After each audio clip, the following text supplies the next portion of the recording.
appareil mobile, un téléphone ou une tablette, vous pouvez chercher le menu en bas de votre écran Zoom Ok. et donc les trois petits points ou plus, puis cliquez sur Interprétation, puis Français, puis Terminer. Si vous avez des soucis Webinario. avec l'interprétation, veuillez nous en informer sur le chat et on vous aidera. Merci beaucoup. Merci beaucoup. Okay, I don't know if you need to hear this in English, but I'm just gonna say it anyway. If you want to hear the presentation in English, because there will be a presentation in Portuguese. Look down on your screen, you'll see three dots. And then you click those dots, the three dots, and then you'll see uh, a little globe, and it says interpretation. Um, and then you click interpretation, you click that globe, and you can click the language you'd like to listen in, which is English, French, or Portuguese. Now, if you're on a mobile device, you'd probably have to scroll a little bit more to the right in order to see that globe. So the dots, and then you'll be able to. It's the same. You just press the dots. You'll see the globe. You'll see interpretation, and then you can choose English, Portuguese, or French. Okay. Um, Great. Okay, so we'll begin. Sorry, let me just introduce myself again. My name is Mary Lou. I'm the policy director of Global Forest Coalition. We are one of the co-organizers of this, um, sorry, of this webinar. We're very happy for all of you to be here. Thank you very much for joining us. We have interpretation in English, Portuguese, and French. We will have speakers. I shall introduce them before they speak. So, and also I'd just like to say, before everything, I'd like to say thank you to um, I'd like to say thank you to our tech support, who is actually our press communications officer, Megan, who's doing the tech support for today, and our interpreters, Amanhã, mano. Camila, Patricia, Antoine, and Gail. Okay, so is we're going to begin now. So if you please listen in your language, our first speaker is going to present in English with PowerPoint slides. So our first speaker is Pablo Solon, who is the founder of the of Fundación Solon, which is a member of Global Forest Coalition. It's an NGO based in La Paz, Bolivia, and they've been working with us on forests for quite a while. But you probably already know Fundación Solon from their work on water during the water wars, and a lot of their work on trade as well. And Pablo Solon himself was a climate change negotiator in the United Nations. He was the permanent representative of Bolivia to the UN. He was ambassador for and negotiator, and famously was the only one who was saying no to the Cancun agreements during the climate negotiations, and everybody was supporting Bolivia then. Well, everybody in the social movements. So Pablo is now back in Fundación. He left the government a couple of years ago, and just recently, Pablo and I published a joint publication called on the TFFF, and I do not have a copy of the publication right here. But oh, here it is. Yay. Um, anyway, you can't see it. We will send out the link. It's available in English, Spanish, French, Portuguese, and Bahasa Indonesian. and it breaks down what TFFF is, and why we think it's a false solution for tropical forests. So Pablo is our first speaker.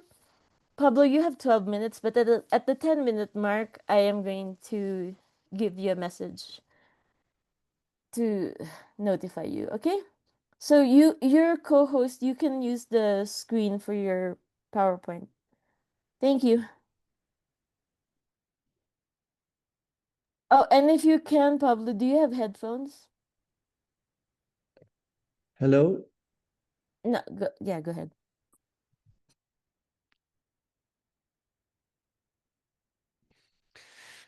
Well, hello to everybody. My name is Pablo Solon. I'm based now in Bolivia. I am Bolivian. So my presentation is going to focus on why TFF is not a solution for tropical forests.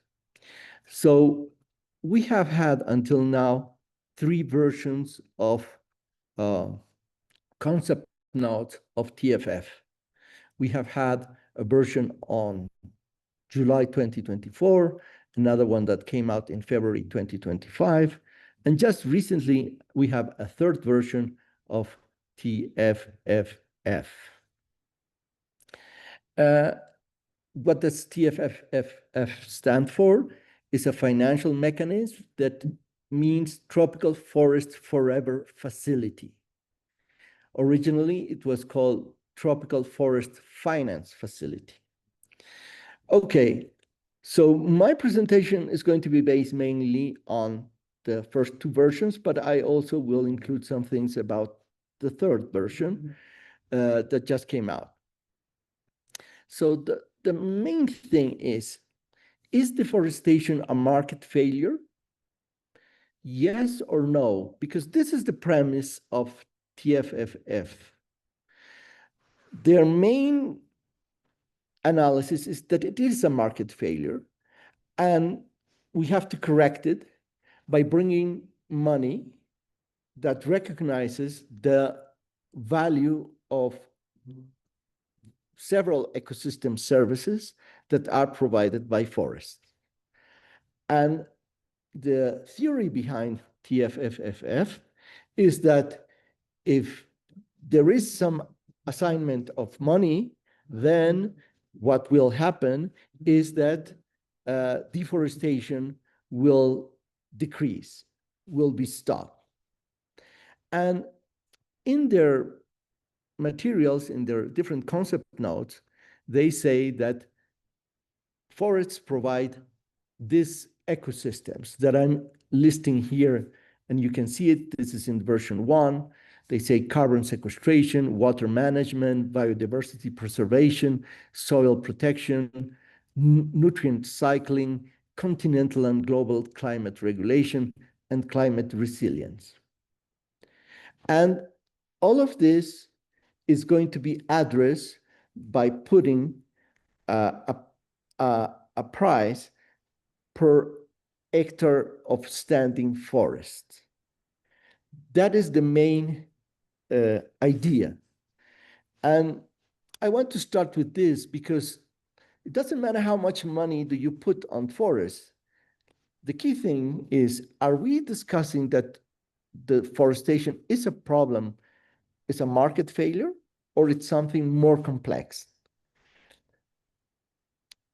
Here are the data of last year. As you can see, deforestation has increased globally, especially in Brazil and my country, Bolivia. In Bolivia, we have multiplied by 3 deforestation. And in Brazil, it has multiplied by 2.5 in just 1 year. And what are the real drivers of deforestation? When we look at the real drivers of deforestation are the expansion of the agricultural frontier, soybeans, palm oil, cattle, sugarcane, and so on, mining, fossil fuel extraction, land trafficking, very permissive regulations and laws in our countries, and non-titling of territories of indigenous peoples and local communities. And all these factors, we can control them, but we cannot control the last one, the increase in the temperature due to climate change. And this is another cause, because now forest fires are spreading faster than what we have ever seen before. So our main thing is that if we want to address deforestation, we have, we have to address these issues. It's not only about giving some money. You can give as much money and nothing will happen if you don't address these real drivers of deforestation. You have to put limits to fossil fuel extraction, limits to the expansion of the agricultural frontier. You have to have strong regulations. If you don't address the root causes of deforestation, we're not going to have a result. It's not only a problem of $4, $10, or $100 per hectare. That is the first critique that we have. And how does TFFF wants to solve? They say, well, will provide $4 per hectare of standing forest. So first, this is the first contradiction in the proposal of TFFF. They just said that, look, these ecosystems are provided by forests. But they say with $4, we're going to solve this. It really doesn't match. Even with a logic that it's with a market logic, it doesn't match. And from this $4, we're going to see that 80 cents, 20%, are going to go for indigenous people and local communities. The rest, $3.2, are going to go to governments, states of tropical forest nations, and they will be have the capacity to use that money in the best way that they want. So there aren't going to be requirements on how they use it. The only requirement is that at least 20% should go to indigenous people and local communities, 80 cents per hectare. So in order to clear this,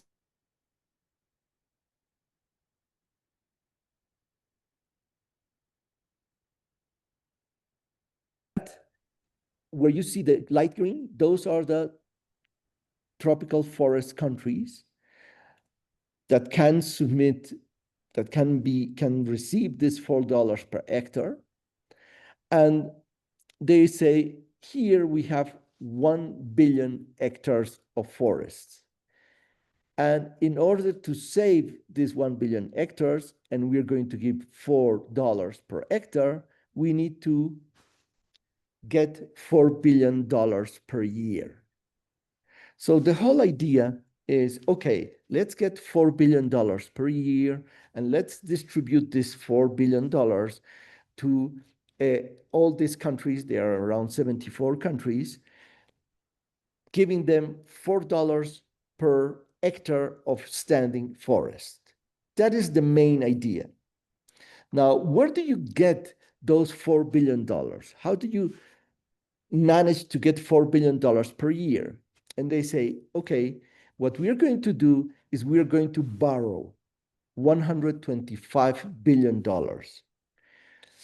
And we're going to borrow and pay, let's say, an interest of 4.4%. And we're going to lend this $100.5 billion at a higher interest rate of around 7.5. And of course, there's going to be a difference. The difference is going to be around 3%. And that's going to generate around $4 billion.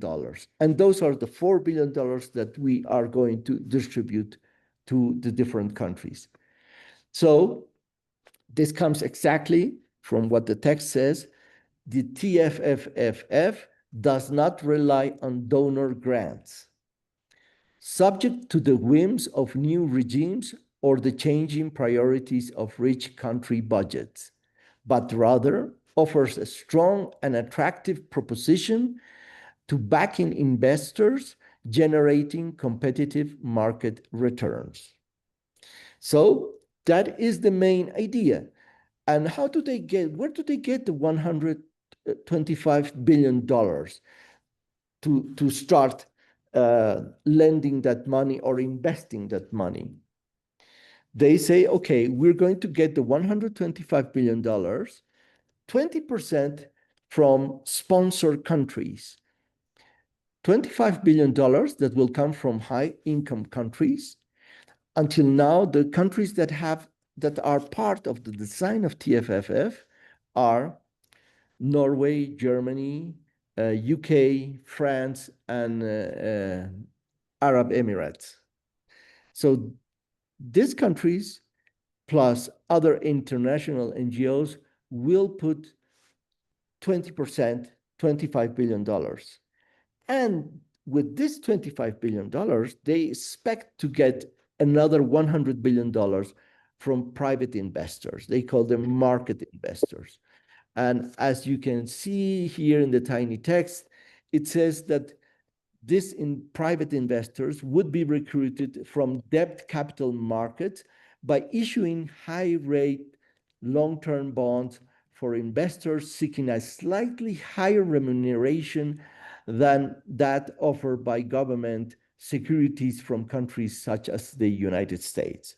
So if you're a private investor and you want to have a higher return than what the federal reserves of the United States gives, you can invest in buying bonds from the TFF.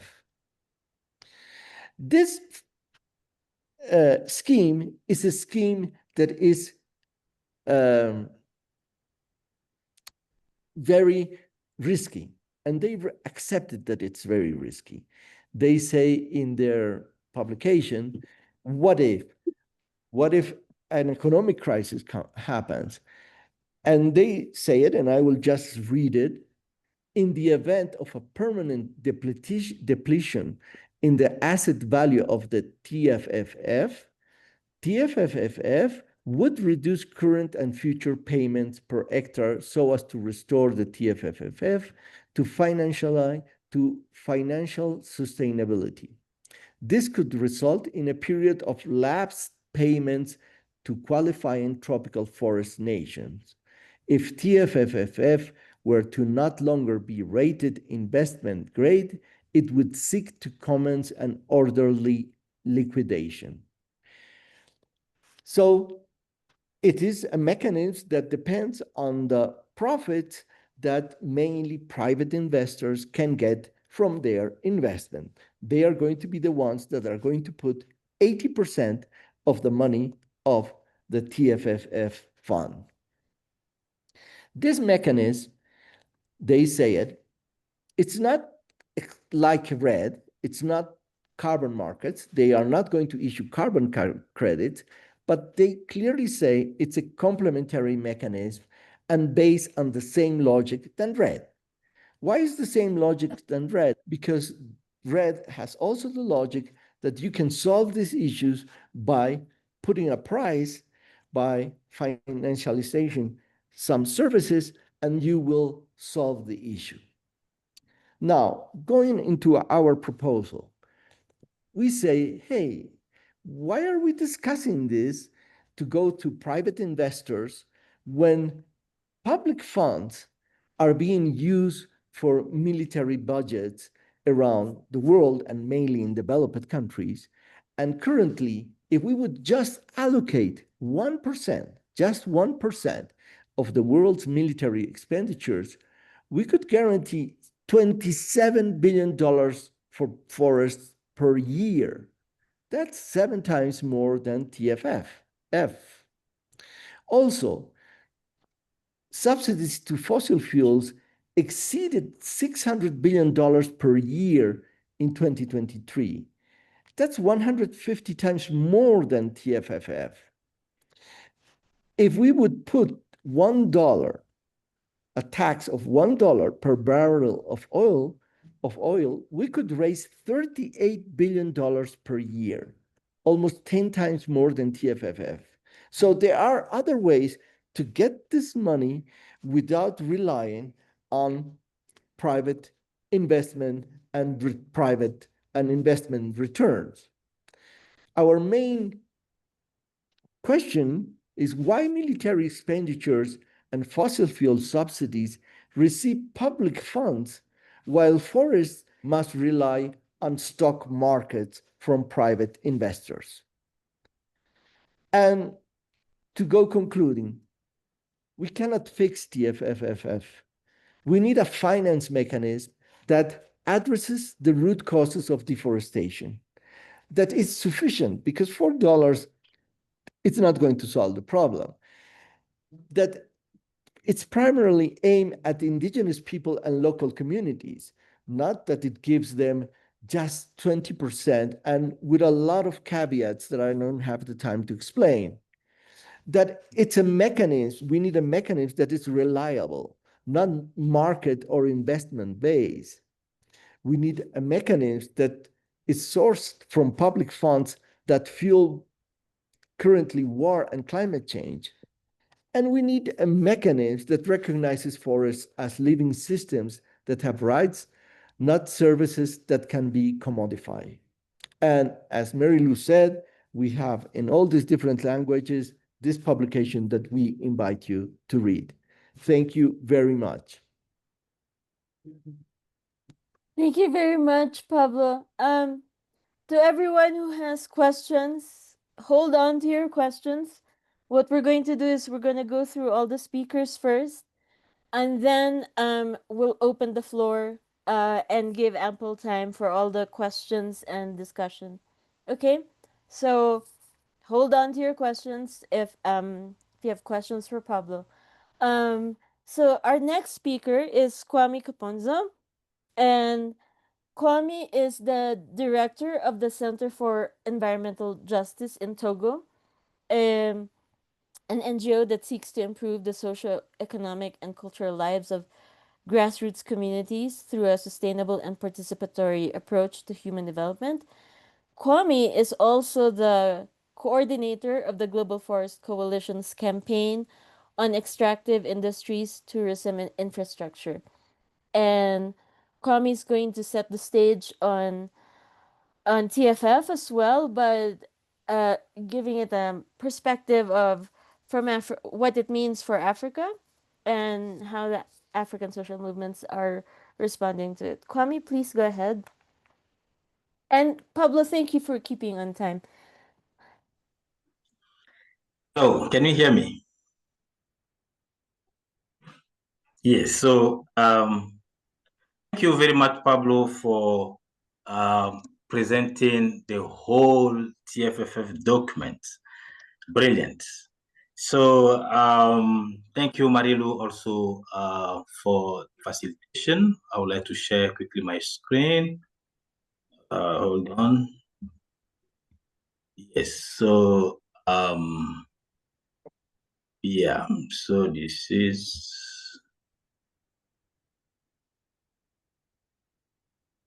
wonderful.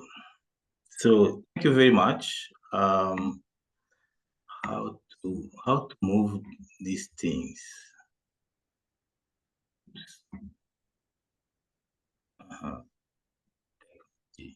Okay. No, it doesn't work. Sorry for Okay, go ahead. I'm not starting the clock until you're able to figure out the PowerPoint. Okay.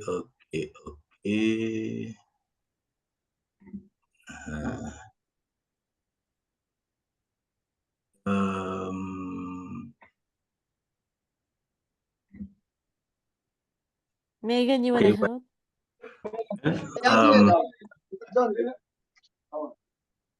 I can see it well. Okay, wonderful. So thank you very much once again. So my presentation will focus more on the implication of TFFF on indigenous people and local communities in Africa. as well as indigenous people all over, but mainly in Africa.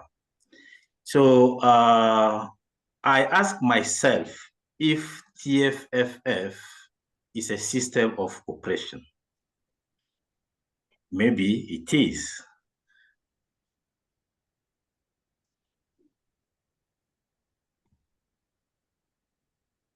Okay.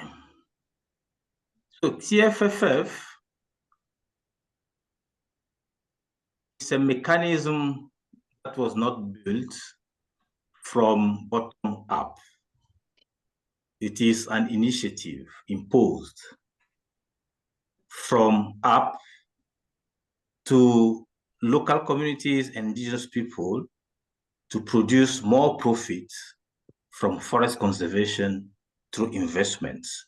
If you hear Pablo, so you understand clearly that the main purpose is to invest in the conservation and make profit. So it's a form of exploitation. It's a new form of capitalism and imperialism, because imperialism is an exploitation without any responsibility. It's like they're putting guns on indigenous people and local communities because they know how to do things, and the mechanism will just put them in the role to obey a system, not their knowledge. So coming back to the $4 per hectare, so I said it's a distraction, and Pablo explained it very well. And for me, if the 20% will be allocated to indigenous people and local communities, it shows clearly that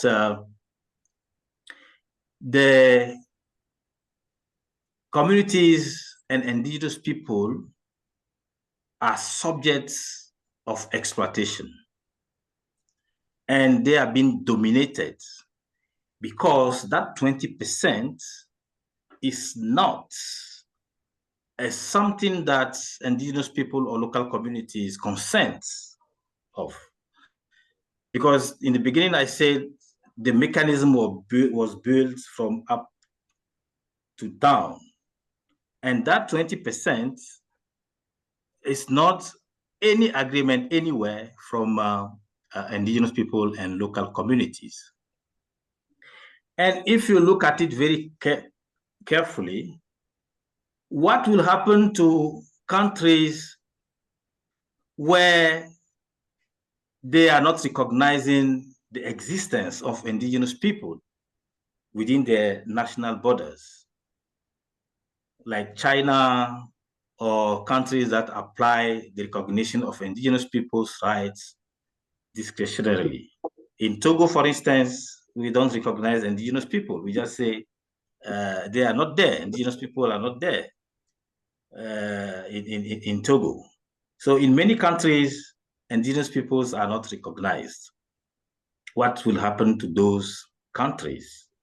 And if they are indigenous people and they are not recognized, then this fund will not help them at all. But they are the one doing the job on the ground.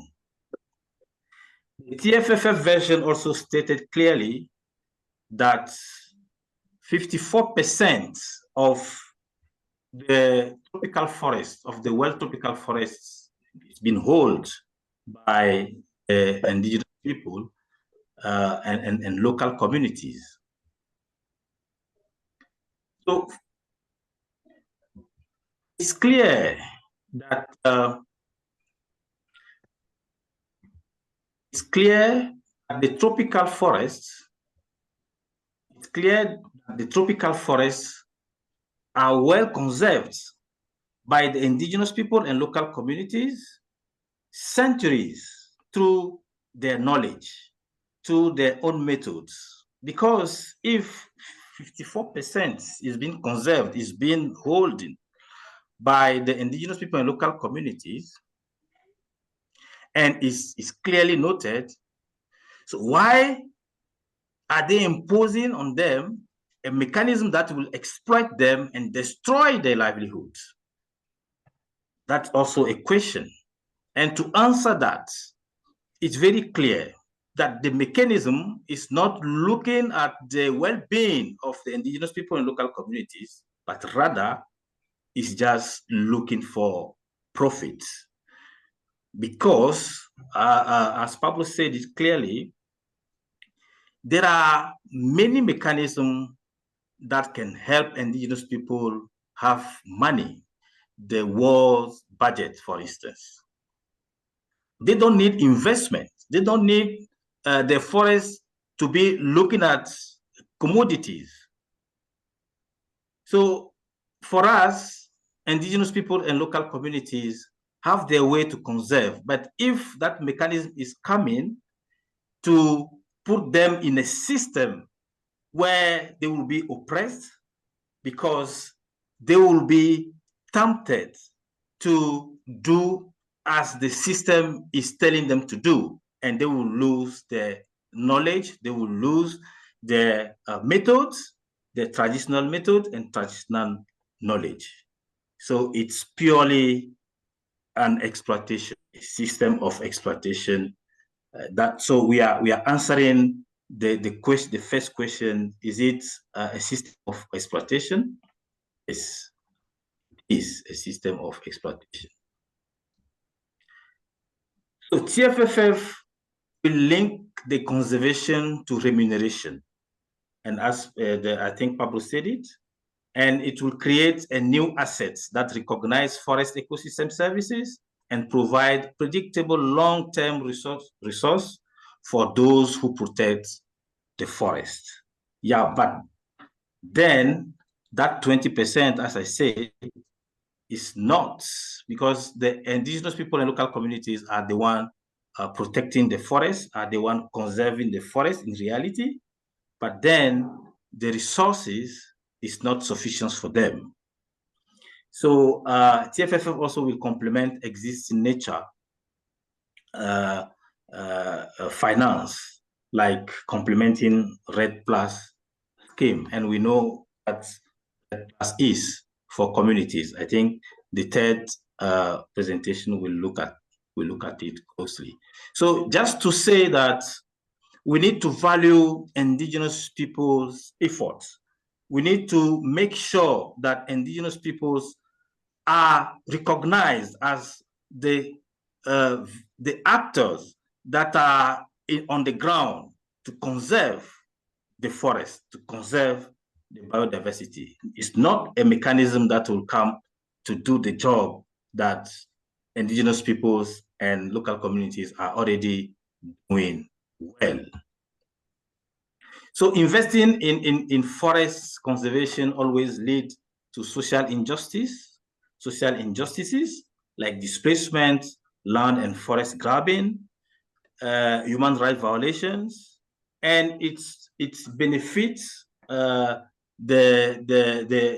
benefit generated from the conservation will be used for greenwashing. So those profits that they want to make from the investment through the TFFF mechanism will rather help them greenwash, or will rather help them build more budget for wars in the world, will not solve the conservation problem.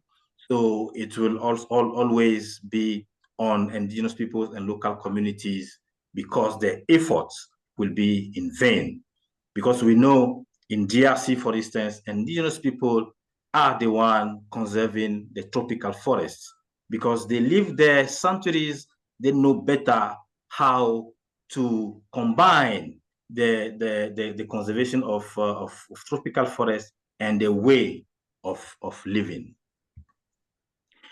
In terms of governance, what we realize in the two first concepts is that indigenous people are not represented very well in this governance, and all the investment fund will manage the loans and bonds of public and private investor, and also the board of directors are mainly made by the investors. And if you look at the new governance structure, they now put in the IPLCs, the Indigenous People and Local Communities, but they are not playing such a big role. They are just there for consultation. And we know how Indigenous people and local communities are being consulted. Their right to say no or to say yes is not valued. So we believe that this system is just fooling people, it's just fooling us, because it's not the right things to do in investing in the nature. Is purely the financialization of nature, and we know what financialization of nature means to indigenous people and local communities. So it's a farce. This is a farce, and mainly the role of the World Bank is something that we need to look at very carefully. World Bank is going to play the role of the Secretariat, and also the World Bank is an institution that favoring the states and favors the corporates. The World Bank is not favoring the indigenous people and local communities. So it's very important to look at the mechanism as a system of oppression and fighting it until we change that mechanism to a real solution to forest conservation. We want real conservation, not incentivize conservation. Thank you for your attention. Thank you very much, Kwame, and thank you also for staying on time. This is fantastic. I just messaged you literally late and then you stopped, so that's great. So thank you very much.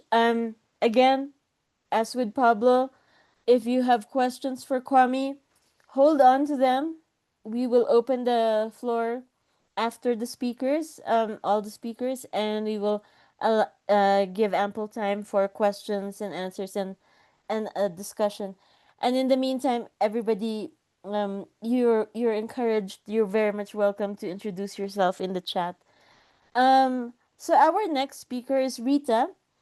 Rita Uwaka is the coordinator of the Forest and Biodiversity Program of Friends of the Earth Africa, a regional body of Friends of the Earth International, the largest environmental grassroots organization in the world.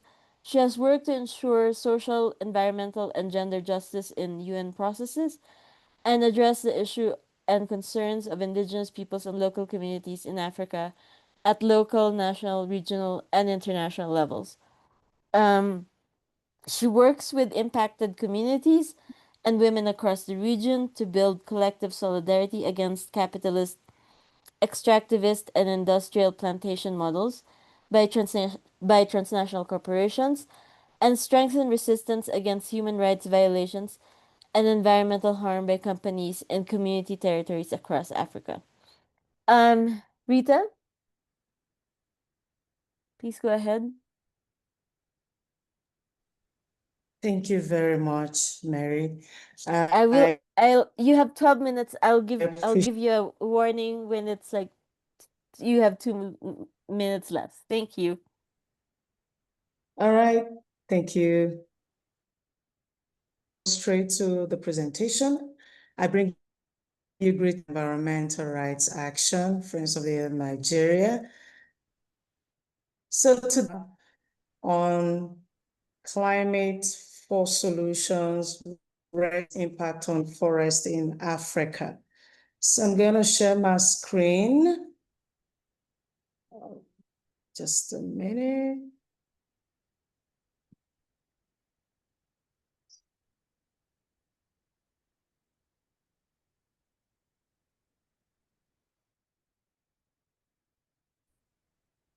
Can you see my screen? Yes. All right. So for giving, a well in-depth analysis on the new force solution on the block, which is the new kid and the block of force solution is going to be promoted more at the next COP in Bali. It's really very worrisome to us in Africa in the intentions on the continent and the impact on rights and ecological justice in Africa. So topic today is on the climate force solutions RED and its impact on forest. So I go to the next slide.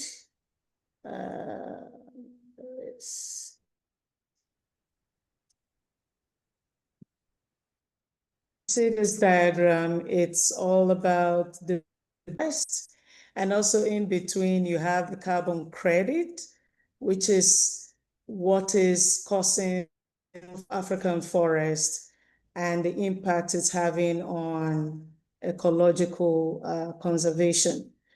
We're also seeing at the right-hand side of the picture, animals, habitats, and Dr. Nimobasi has described this relationship, our relatives. So our forests are not just cities, they are not just trees, they are more than that. But in the context of forest solutions that are being promoted, they are seen as commodities. They are just seen as things that we need to put a price tag on, or for profit to enrich private pockets. They are more in Africa. Our forest is our life. Our forest is the enablement of people, of animals, of plants, of different species. System is a place of spirituality, is a place of wellness. They are communities, so they are more than that. So it means a lot to any community person that depend on land, that depend on forests and its resources for survival. Looking at the context, it be something really charming about RED, reducing emissions. Is supposed to be a very, interesting topic. It's something that you're supposed to embrace because it's meant to reduce emissions, deforestation. It looks like a very good idea. It's more like a sheep in wolf's clothing because of RED in Africa is enormous. And the charm has led to a lot of harm. So since 2005 at the UN climate negotiations, the idea was global emissions of greenhouse gases by controlling forest management in developing countries. So if you look at this theme, the idea was for it to control forest management in developing countries, including countries in Africa where I live and work. Not necessarily cutting global emissions and not mentioning the impact of the emissions at source at the global north. So it's all about developing countries managing their forests, controlling forest management, and also, looking at, it looks like it's the way it's being portrayed, looking at the real acronym, reducing emissions, it is put out as a solution, but it continues to be a deceptive mechanism that hides all the violations and all the harms without necessarily, addressing the root causes of the fact, just like what Pablo mentioned in his presentation, and also Kwame. So the question is how? How is it causing harm? How is this translating to violations on the ground in developing countries? It has continued to turn forests into carbon sink, and the polluters are the one gaining from this. There are no modalities in place on how these funds, are utilized. especially for those that are most impacted by the impacts of climate change. Modalities also in place to see how communities are benefiting from this, carbon trading relating to REDD, carbon offset mechanisms and projects that have been implemented at different landscapes have not in any way contributed to the lives and well-being of communities, of forest-dependent peoples where these REDD projects are cited. Also, there's significant time is spent on discussing, deforestation in countries, especially at the COP space, around the global south, but not necessarily, the discussions is not necessarily centered on halting emissions at the source of countries in the global north. So these are very huge concerns that we've continued to see as a way of,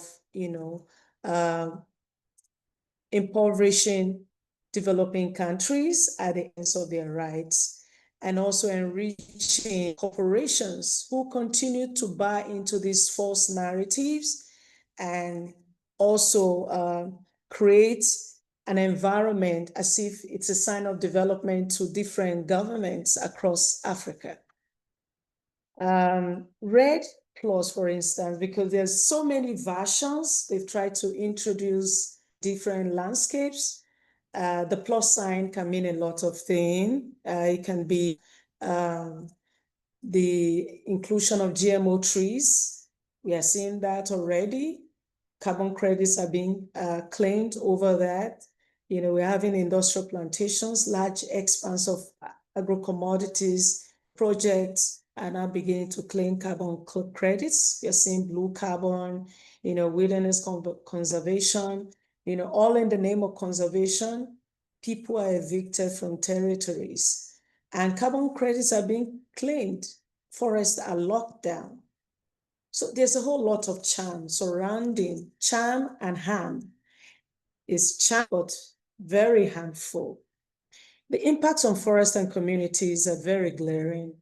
For example, there are huge cases of land grabs, displacement and eviction of communities because their forested landscapes, their ancestral land, their communal lands are being taken over by corporations in the name of trying to mitigate against climate crisis, in the name of REDD and carbon sequestration. And this has impacted on traditional knowledge systems and practices.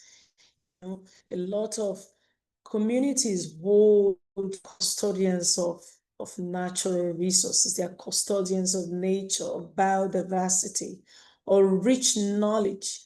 But when all of these are taken away from them or they are locked out of their territories, these knowledge base is always being threatened. There's destruction system. We're seeing militarization of community territories as a result of this kind of destructive force solutions in our territories.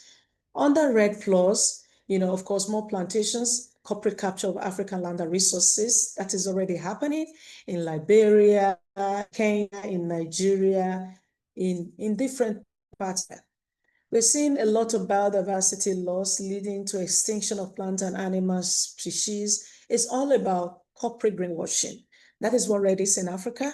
It's all about violating the rights of peoples and forest-dependent communities without no concrete plan to stop fossil fuel extraction or emissions at source at the operational. All about the price tag issue. So it's money, it's profit-driven. REDD is, putting a price tag on our forest. That's the idea, to make money, to feed private pockets at the expense of community rights, at the expense of ecological justice, at the expense of our forest. REDD puts a price tag on our forest because it's profit-centered. Polluters continue to profit from it. And communities pay the price for this, for solutions, the implications it brings. Then it's always serving private interest over public interest, which is something that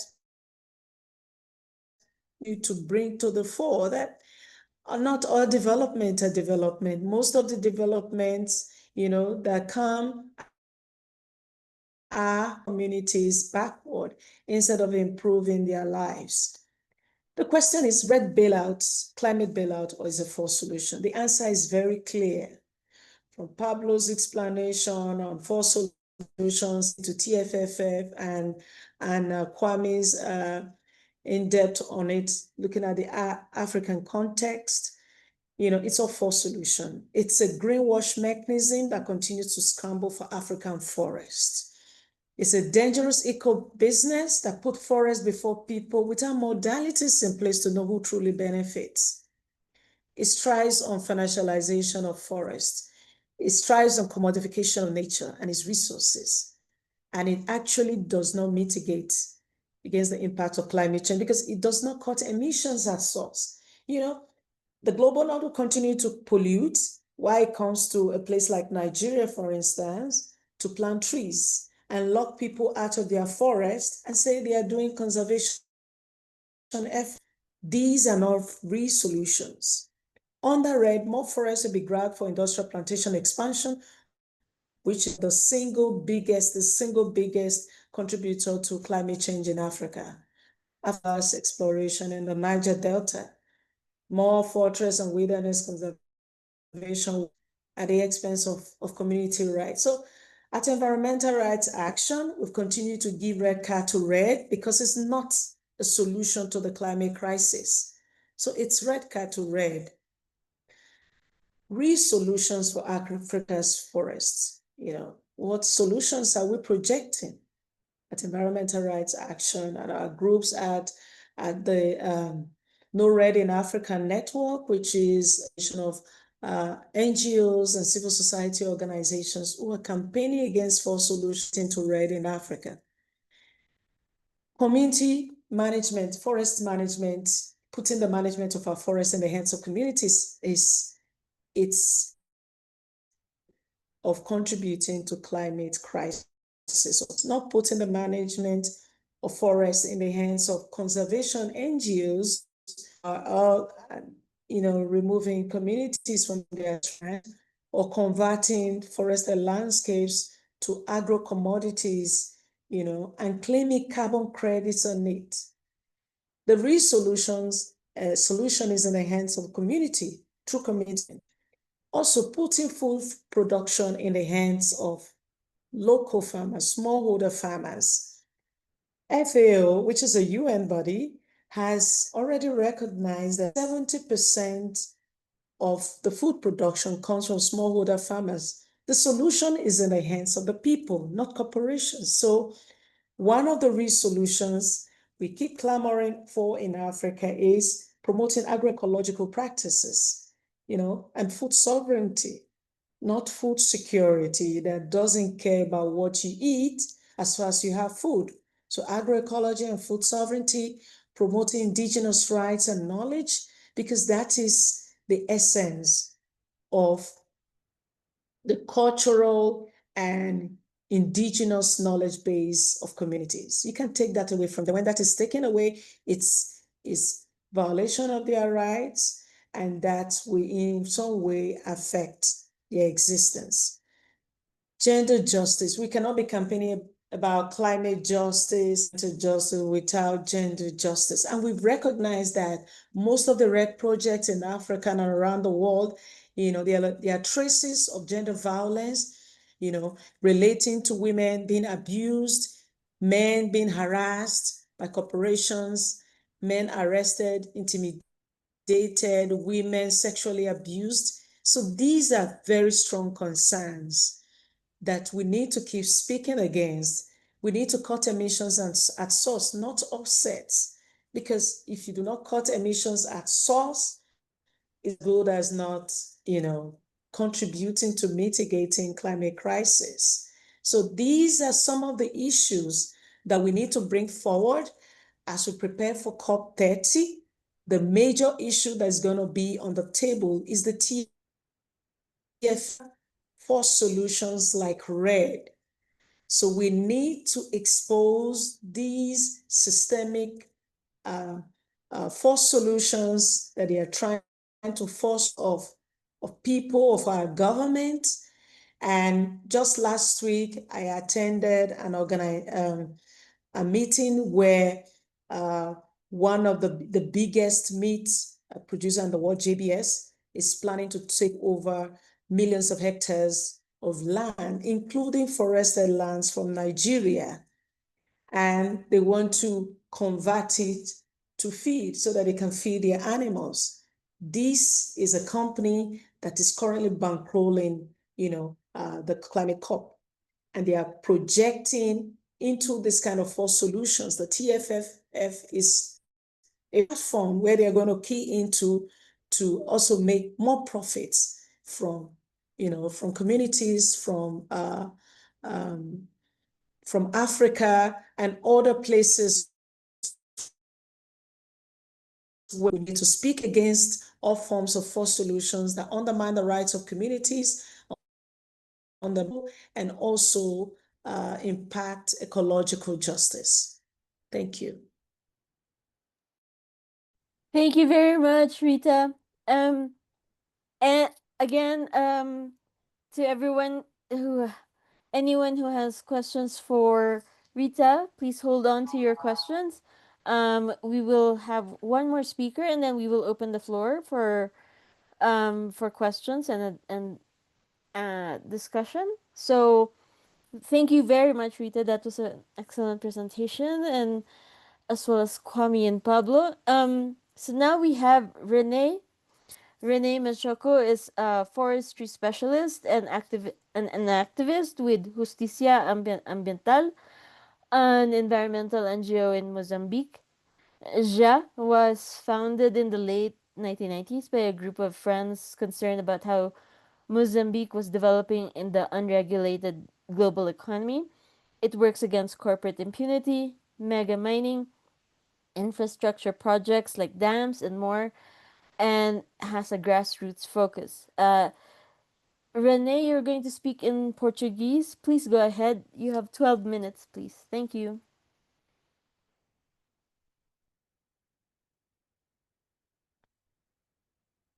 So for those who speak English and you want to listen to the Portuguese, just click on the little globe below that says interpretation, and you can click English.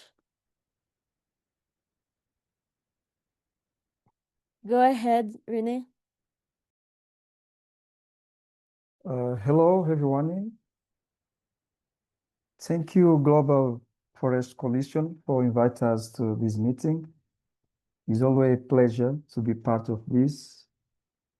The first time I have privilege to attend a meeting and speak Portuguese.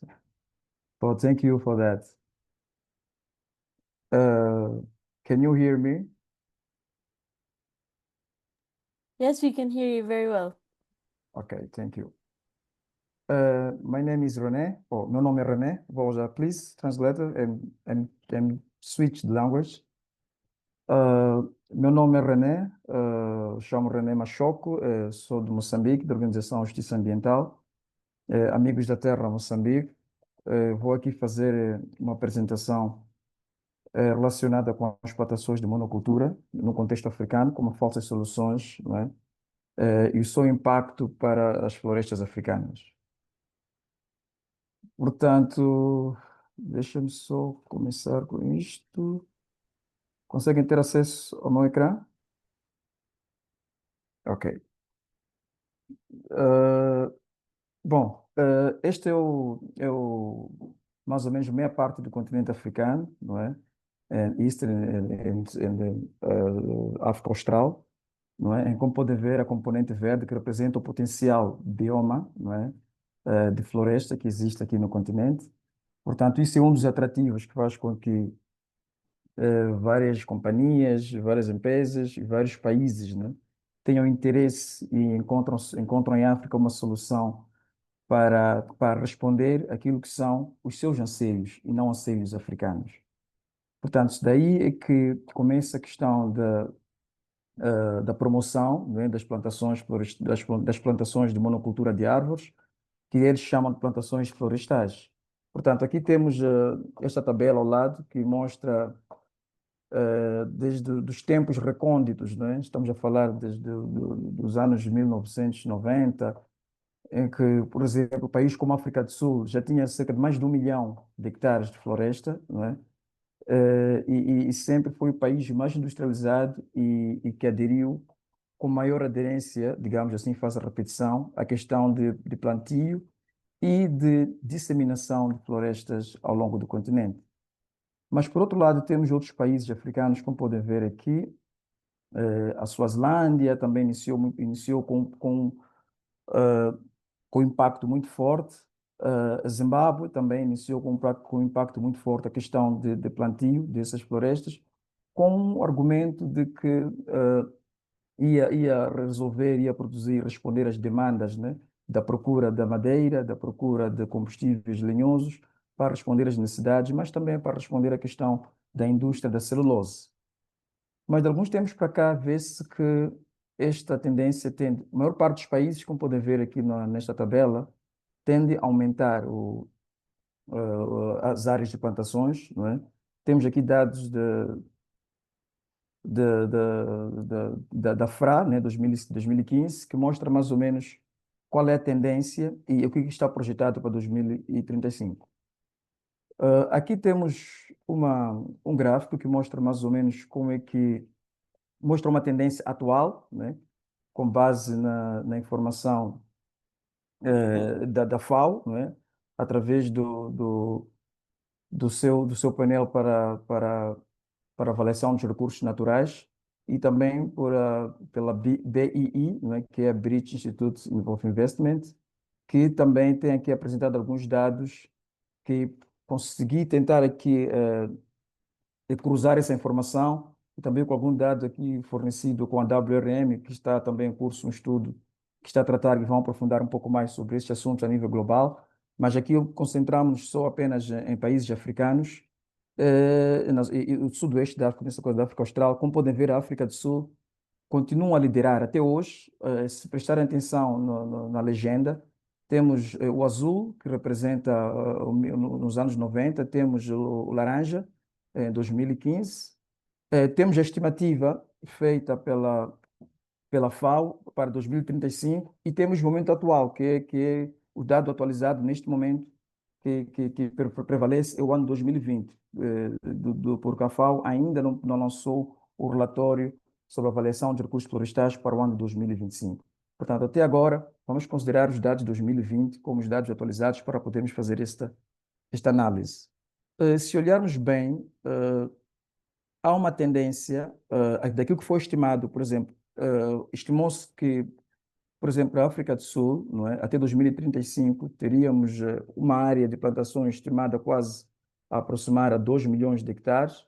No entanto, a boa notícia é que esta área ainda não chegaram a alcançar, porque estamos em 2020, mas vamos ver se até 2030 esta área pode alterar.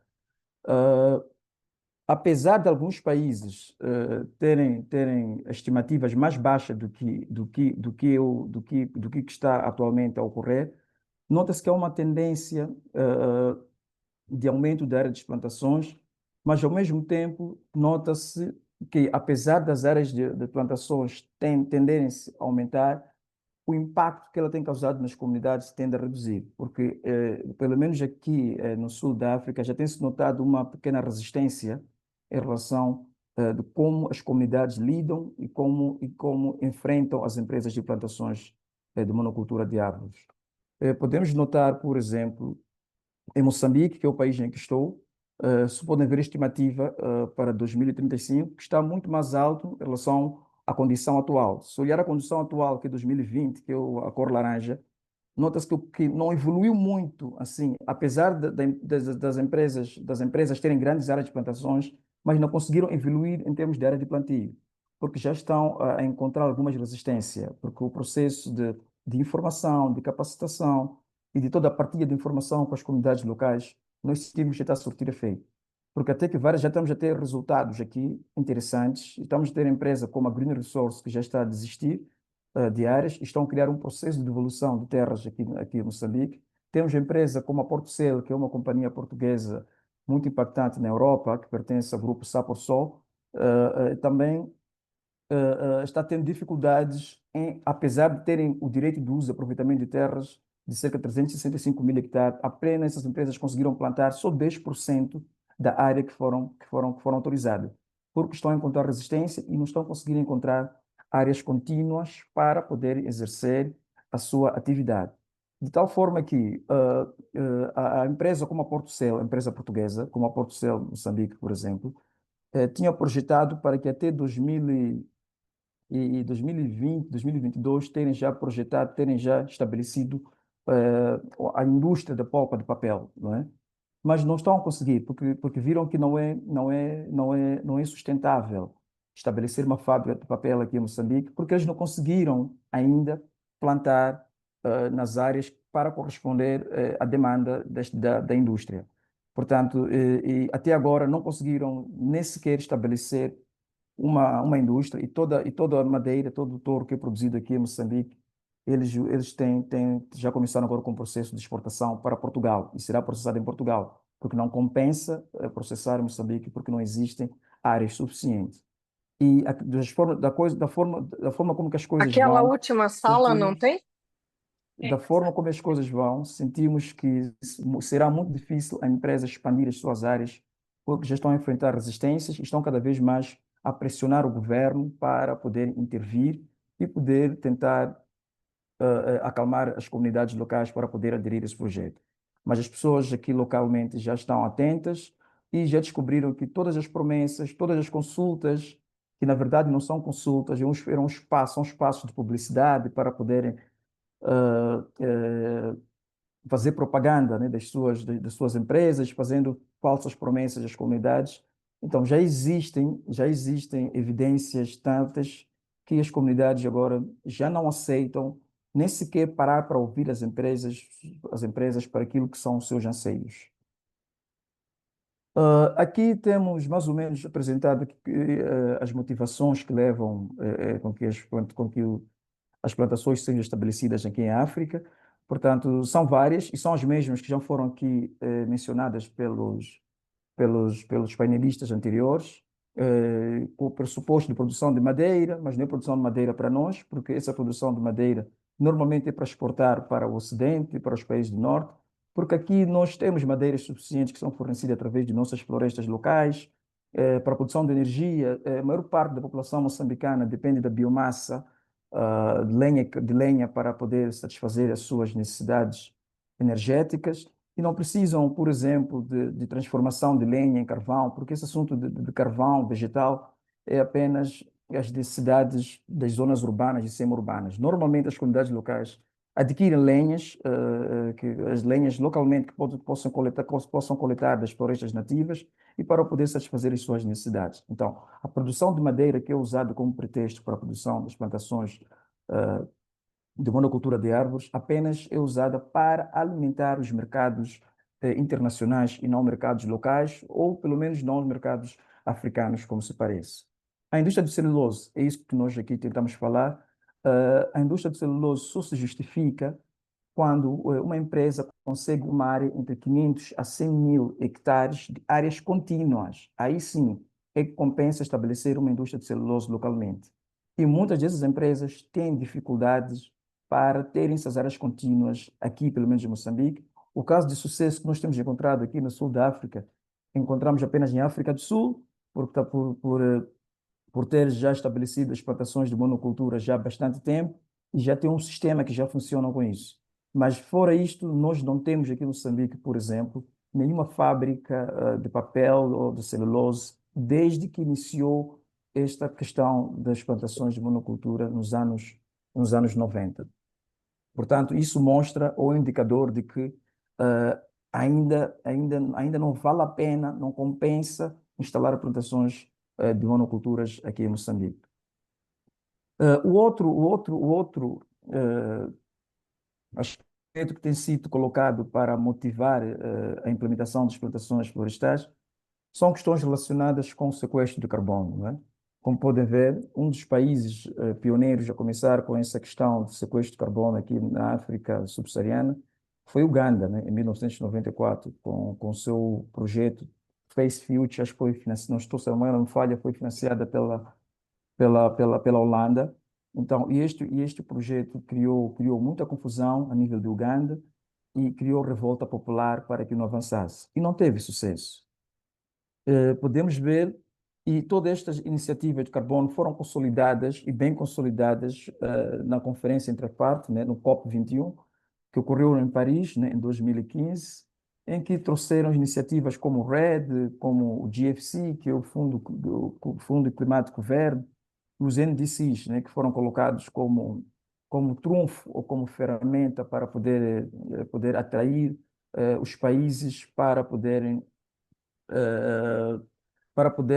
ter em conta aquilo que é colocado pelos países do norte global. Portanto, ao mesmo tempo, vocês todos sabem que o Banco Mundial sempre tem aproveitado essas oportunidades e daí lançaram iniciativas que é a restauração da paisagem florestal africana, né, a AFRCEM, foi lá em Paris, em que projetaram que até 2030 poderiam plantar cerca de 100 milhões de hectares de árvores, 100 milhões de hectares de plantações de monocultura de árvores em áreas degradadas, né, em África. E isto mostra mais uma falácia, mais uma mentira e mais uma utopia de que essas plantações são estabelecidas em áreas degradadas, porque não existe interesse nenhum para os financiadores e para os investidores em plantar ou estabelecer uma plantação de monocultura em áreas degradadas. Pelo contrário, nós temos evidências aqui em Moçambique, tivemos também em Tanzânia para poder vivenciar isso.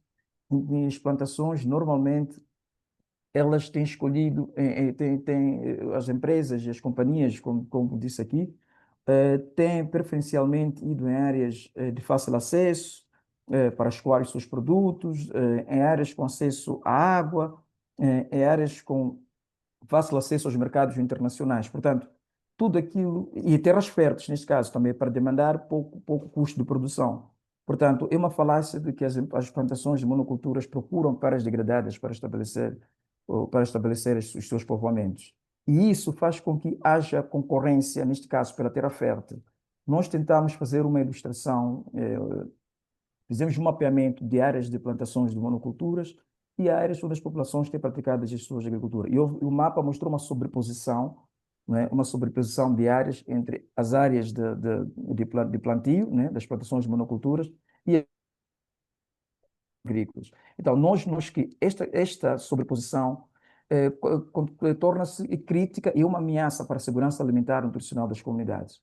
Porque na medida em que esses povoamentos de árvores começam a concorrer com a produção de comida, então pode tornar cada vez mais a situação de segurança alimentar em Moçambique e em África, que já não é boa, não é? Portanto, isso só pode agravar aquilo que já é conhecido e que continua a acontecer. E tem mais outros atores, né, que têm agido nesse esquema, não é, de plantações. A FAO, principalmente, ela tem um grande papel crítico neste esquema, na medida em que são elas mesmas que estão a promover a revisão da definição de floresta, todo aquele conceito de diversidade, de interação, de ecossistemas, de biodiversidade entre o homem e os animais, abrigo, construção. Portanto, eles estão a simplificar o conceito de floresta em apenas povoamento de árvores. Basta ver árvores numa determinada área. Então, independentemente da biodiversidade, da diversidade de espécies da árvore, para a FAO, agora a floresta é tudo aquilo que pode pôr numa determinada área e poder produzir para poder responder, neste caso, à procura das plantações de monocultura que tem havido para os países norte. Então, a FAO é um dos atores importantes. Então, os países do norte global, também como a Finlândia, a Noruega, Suécia, são países que têm fortemente, através das suas agências, através das suas empresas, investido em fundos verdes, neste caso, que nós aqui chamamos de um novo colonialismo, é um neocolonialismo, colonialismo que está a levar-nos também para o extrativismo verde, pelo plantio das explorações de monocultura, e agências de financiamento como o Banco Mundial, o Banco Africano de Desenvolvimento, FMI, etc., Aliás, o Banco Mundial tem sido um dos principais atores em Moçambique, porque é ela mesmo que está por detrás de todas as reformas, tanto de políticas de floresta, políticas de terra, mas tudo isto para conseguir salvaguardar os seus interesses globais. Portanto, vão atuando em países, enquanto vão responder aquilo que são suas agendas, os países vão acabar se endividando, não responder aquilo que são as suas reais necessidades. Neste gráfico aqui, que podem ver aqui da Carbon Brief, mostra aqui quais são, como podemos ver, os países responsáveis, né, pelas emissões, onde os Estados Unidos está a ocupar uma posição do topo, né? Depois vem a China, como podem ver, a China e a Rússia também com grande destaque para poluidores, mas, no entanto, têm obrigado os países como Moçambique, países africanos, como Moçambique, Zimbábue, Namíbia, entre outros, a restringirem aquilo que é o seu direito também de ter acesso aos seus recursos. A pergunta que fica é: qual é a prioridade, neste caso, para nós como africanos, em aderir a questões desses mercados de carbono? Será isso prioridade para a África? Será que o clima, o nível de, como podem ver aqui ao lado, o nível de emissões que nós temos como africanos é quase nada, né? Estamos em 0%, quase em média, estamos em 0%. Mas, no entanto, estamos sendo colocados em situações de termos que restringir a nossa forma de sobrevivência, a nossa forma de subsistência, para satisfazer a necessidade. Ou seja, estamos a tirar o direito nosso de poluir de forma sustentável, como tem sendo feito, para apenas permitir que as potências, os países conhecidos, entre aspas, como países desenvolvidos, possam continuar a ter esse direito de poluir e a continuar a poder fazer aquilo que eles chamam de desenvolvimento local. Portanto, aqui é a questão para os países africanos, para saber se realmente precisamos, se esses mercados de carbono realmente é para nós, é para desenvolver a nós. E se isso é para nós, por que que não resolvem as condições, os problemas locais que tem tido aqui em África? Estamos a falar de problemas de fome, não é? Problemas de subsistência, incluindo problemas de resiliências a essas mudanças climáticas. Nós estamos preocupados em adaptarmos ao clima, mas sim a mitigar. Nós temos que mitigar. E mitigando significa esses países que estamos a ver aqui nesse gráfico, que têm que reduzir os seus níveis de emissões e responsabilizá-los para, para poder responsabilizarmos, aí sim eles que podem financiar e podem pagar os países africanos por aquilo que eles já cometeram no passado e não permitirem ou comprarem o direito para continuarem a poluir.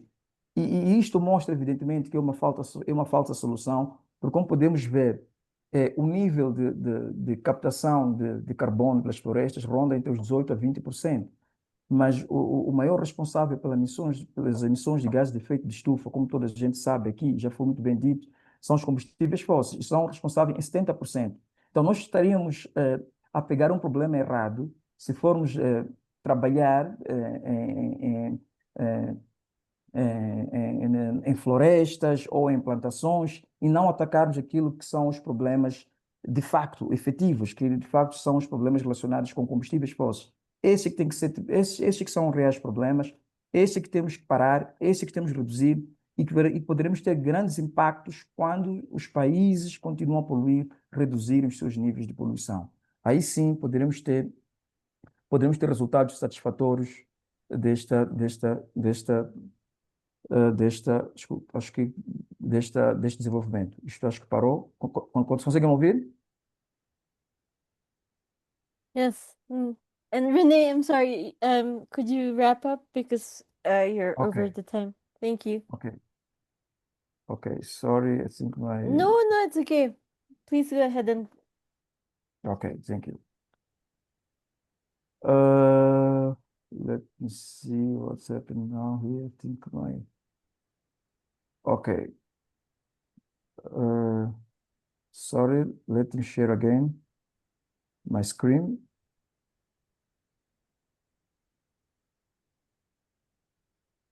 Okay.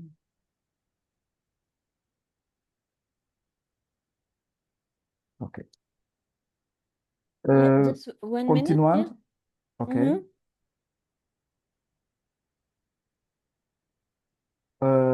Continuando. Então, essas reformas que estava aqui a mostrar mais ou menos as reformas do Banco Mundial, em Moçambique também mudamos essa questão da definição de floresta, mudamos a nossa lei de floresta, mudamos as nossas estratégias de reflorestamento e foi estabelecida uma meta que até 2030 Moçambique tenha uma área de florestas plantadas de cerca de 1 milhão de hectares. Essa meta, ainda bem que nós estamos a conseguir alcançar, porque os governos estão a enfrentar dificuldades. Então, nós temos aqui algumas evidências de falta de soluções, quer dizer, que o nome mesmo vai mudando, os nomes são diferentes, dizia, mas o esquema é o mesmo. Tudo é uma questão de negócio de carbono, tudo é uma questão de lucros, e que os nomes sejam MOSFIP, também que é uma estratégia que estava a usar aqui, que está relacionada com o mercado de carbonos, temos o RED, temos o DGM, também a composição, que é um mecanismo de doação dedicado às comunidades locais, também é uma ferramenta que usam para impedir que as comunidades tenham acesso aos seus recursos. Teve o setor privado, através das empresas, que também têm interferido. E, como disse aqui, que 10% dessas áreas que são solicitadas e que têm impedido que as comunidades satisfaçam as suas necessidades, só 10% dessas áreas é que as empresas estão usando. E nisto acabam impedindo que as comunidades tenham acesso àquilo que são aos seus recursos.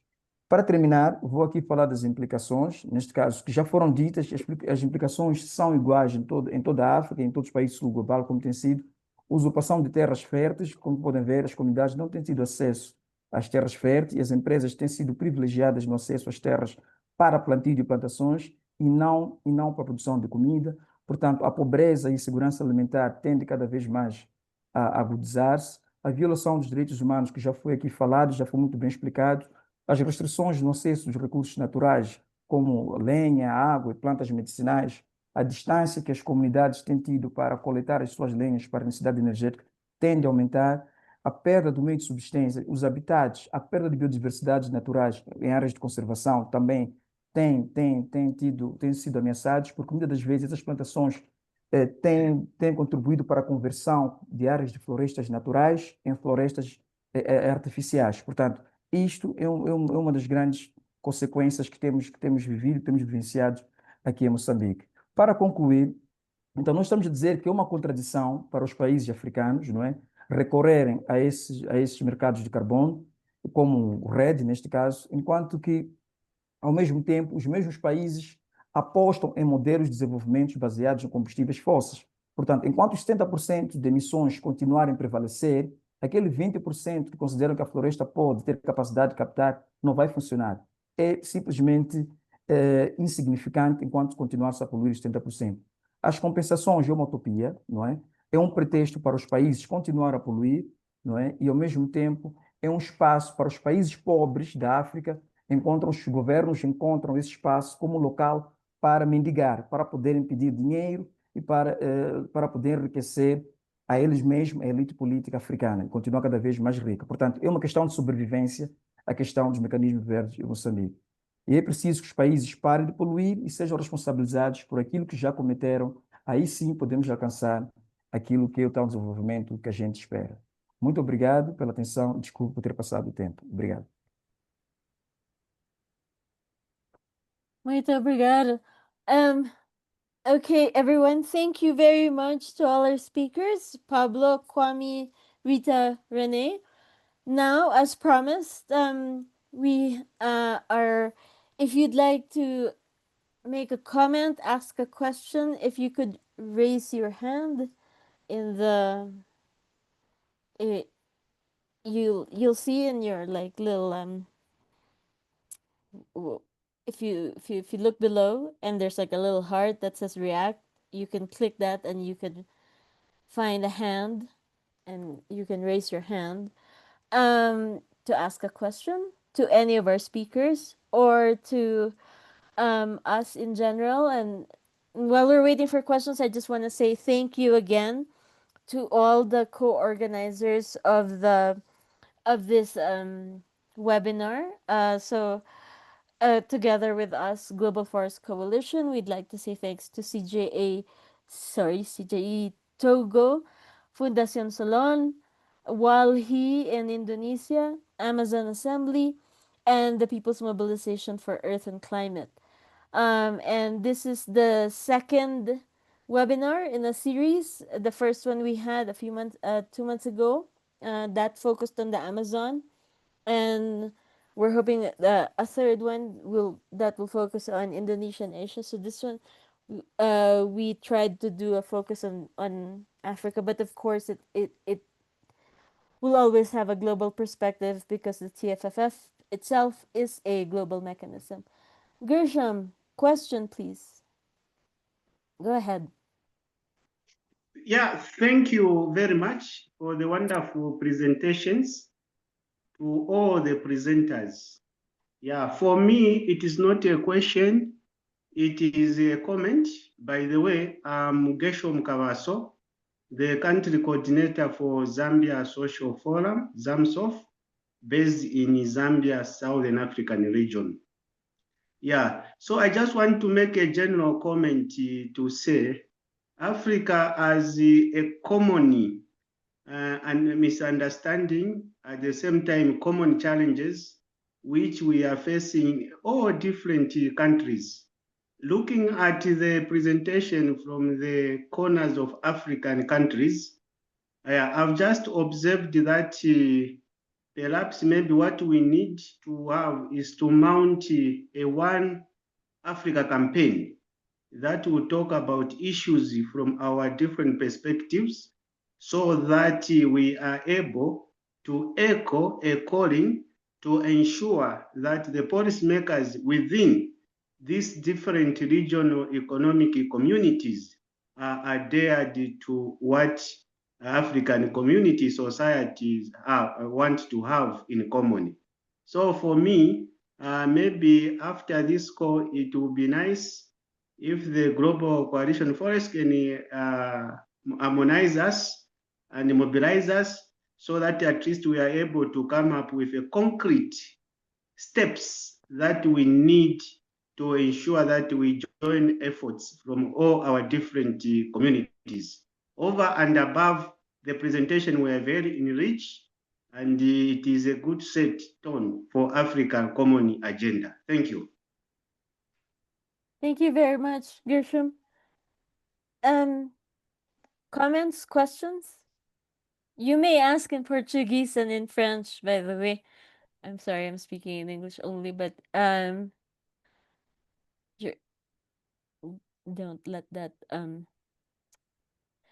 I would like to, I think, and while we're waiting for people to compose their questions or comments, I think I'd like to add something very important that is being used by proponents and supporters of the TFFF.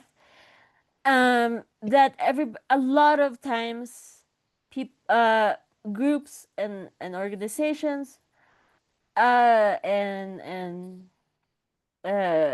people with platforms say that this is a southern-led proposal and therefore we should support it because it comes from the south, it comes from Brazil, it comes from Brazil, Indonesia, and the DRC.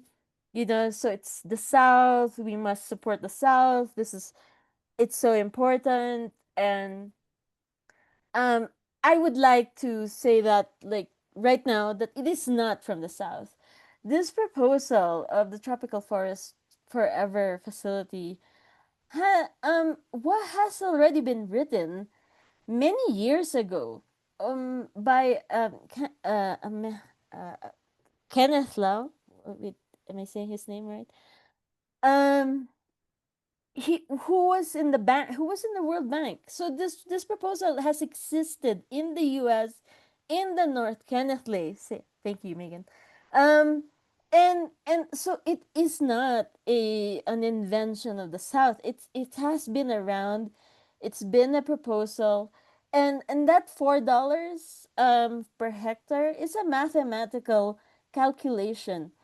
It is not based on a survey of reality of or it, yeah, and it's quite insulting, in fact, because it's putting a ridiculous price on something that cannot even be that does not have a price. Ecosystems, biomes, forests, these things are not to be commodified, and much more, and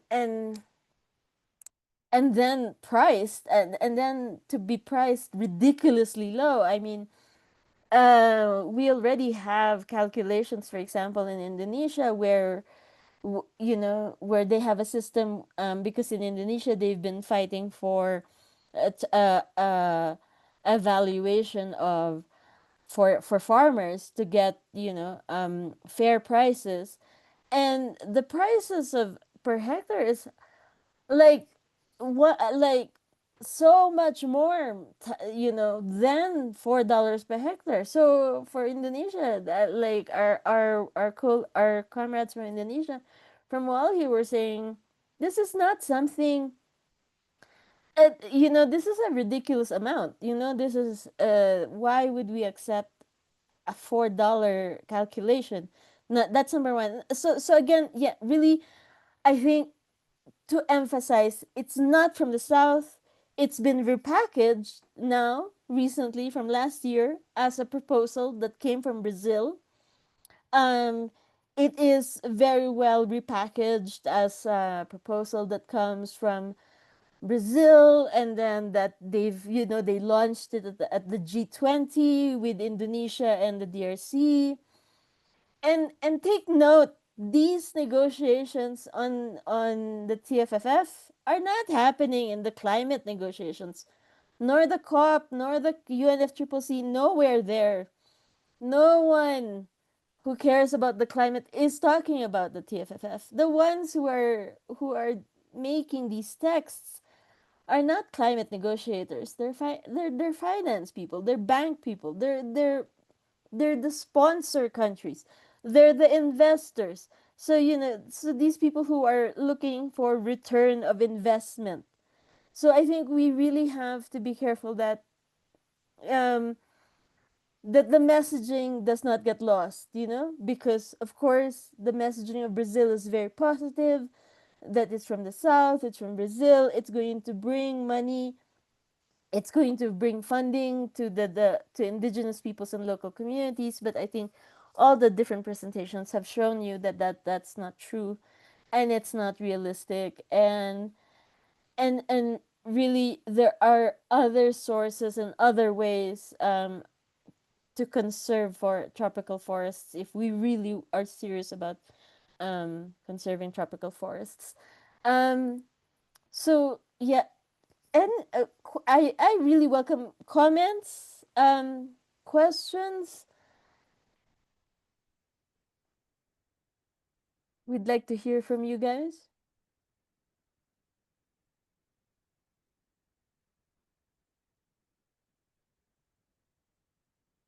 Diego, sí, por favor. Pero Diego, no tenemos traducción en español. It's only Portuguese, English, or French. Thanks, Diego. Go ahead. Hello. I'm sorry.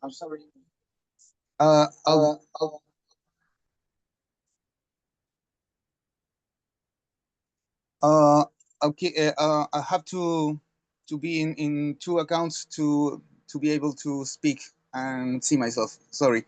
Thank you very much for this very important information. It's very useful for our campaign design in Latin America and the Caribbean to be able to grasp the know-how on how this the demand for these products is created, and especially what kind of finance mechanisms are linked to the industry on different extractivism projects, because the land ownership, at least here in Chile, is very much determined how the projects are embedded in the landscape. So thank you very much for that. Just as a question and a strategical overview for this information is maybe to convey with the communities in order to be able to identify more clearly what are the financial institutions that are providing the speculation and the interest calculation about these credits that Pablo referred to at the beginning. It's very important in the calculation of the so-called economical benefits of the forest without being cut off, to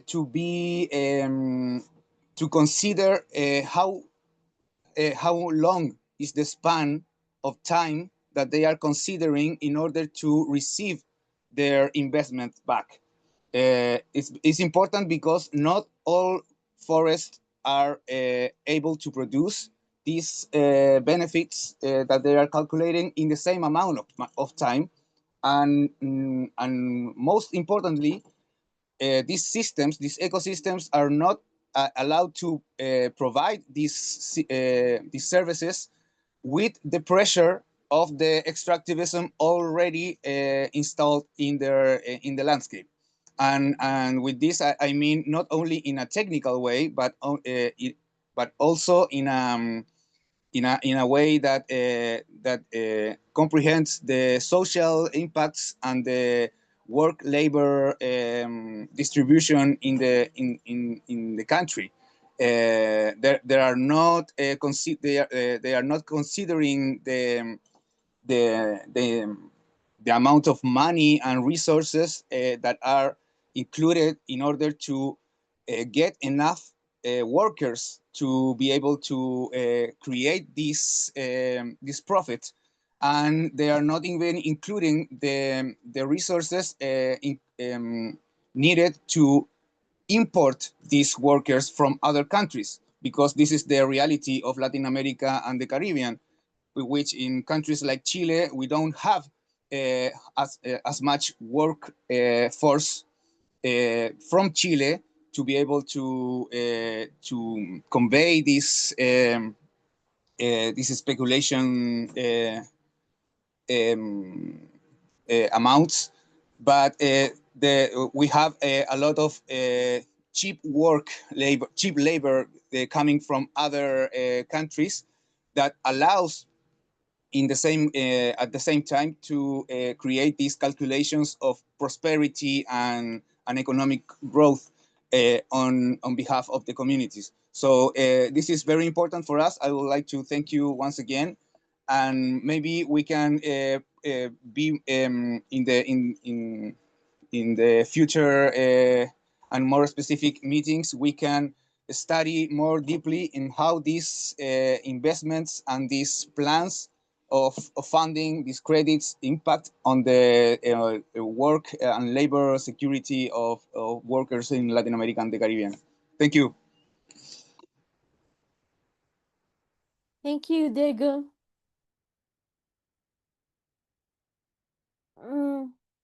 Questions, comments?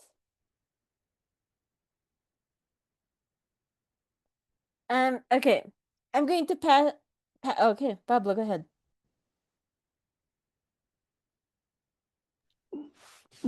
Just to because I have to go to another meeting, just to say a couple of words. So what's the difference between TFFF and RED? They're both market mechanisms. But the difference is that in this case, the investment will go to standing forests. So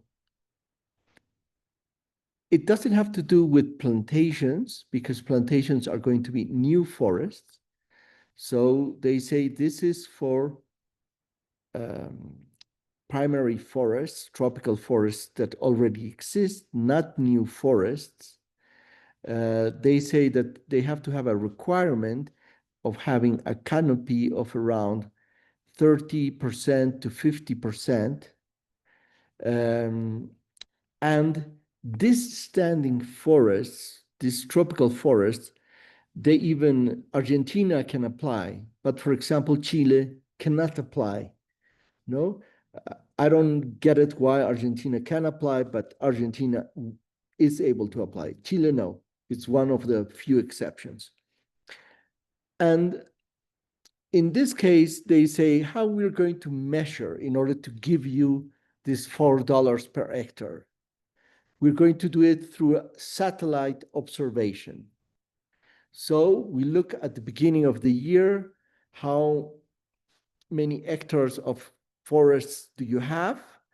And at the end of the year, how many hectares of forests do you have? If you have maintained, then we give you the $4 per hectare.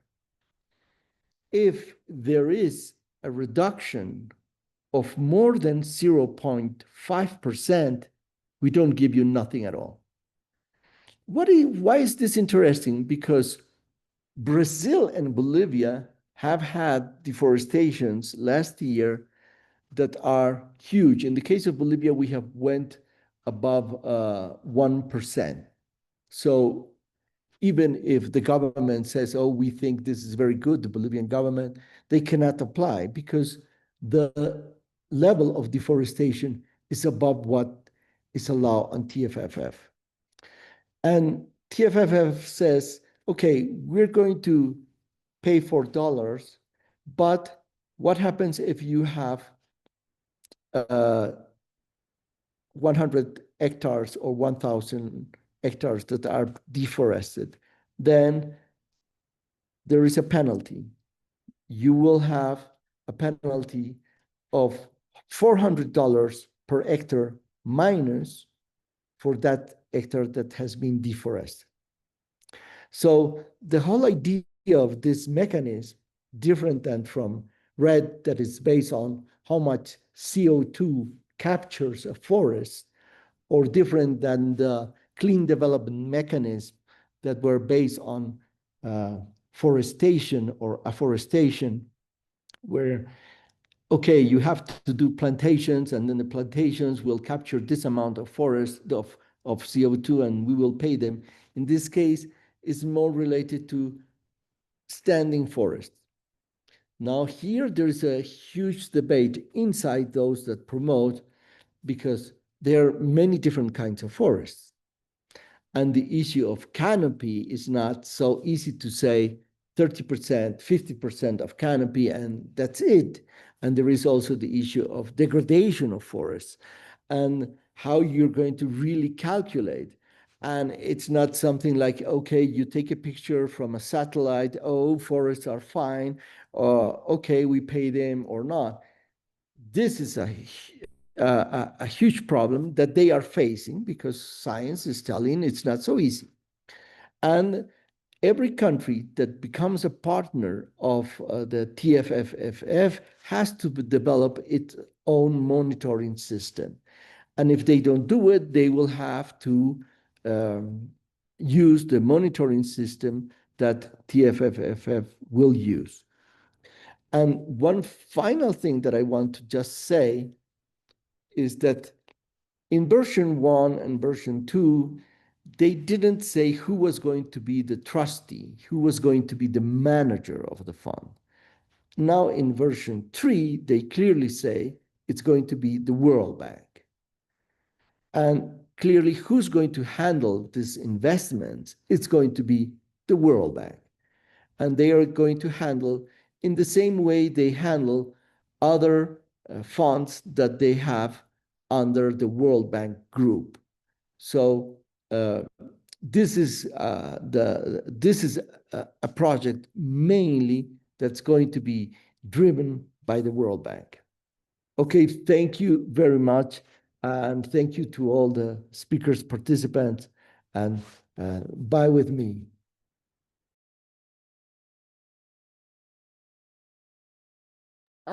Thank you very much, Pablo. Well, I'm going to ask actually our speakers to give their final thoughts. Maybe we'll go the other way around. So let's start with Renee, and then Rita, and then Kwame. 3 minutes, please. Like, just your closing thoughts, comments, any additional things you'd like to say.